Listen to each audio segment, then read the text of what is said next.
एसटीच्या दरात 15% वाढ करण्यात आली आहे. मात्र या भाडेवाढीवर परिवहन मंत्र्यांनीच हात वरती केलेले आहेत. एसटी भाडेवाढीची आपल्याला कल्पना नव्हती असं सरनाईक बोललेत. प्रशासनातल्या काही लोकांच्या चुकीमुळे भाडेवाढ झाल्याचं धक्कादायक विधान परिवहन मंत्री प्रताप सरनाईक यांनी केलंय. त्यामुळे मंत्र्यांना न विचारताच अधिकाऱ्यांनी मनमानी पद्धतीने भाडेवाढ केली का असा सवाल आता विचारला जातोय.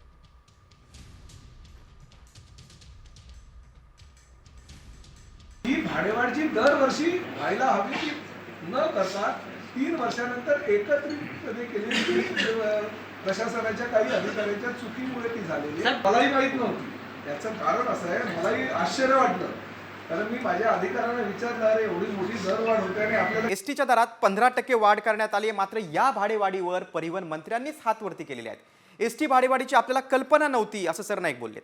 प्रशासनातल्या काही लोकांच्या चुकीमुळे भाडेवाढ झाल्याचं धक्कादायक विधान परिवहन मंत्री प्रताप सरनाईक यांनी केलंय.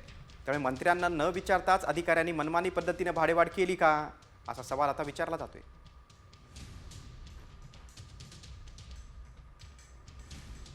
ही भाडेवाढ जी दरवर्षी व्हायला हवी ती न करता 3 वर्षानंतर एकत्रितपणे केलेली प्रशासनाच्या काही अधिकाऱ्यांच्या चुकीमुळे ती झालेली आहे. मलाही माहीत नव्हती. याचं कारण असं आहे, मलाही आश्चर्य वाटलं, कारण मी माझ्या अधिकाऱ्यांना विचारलं, अरे एवढी मोठी दरवाढ होते आणि आपल्याला काय माहिती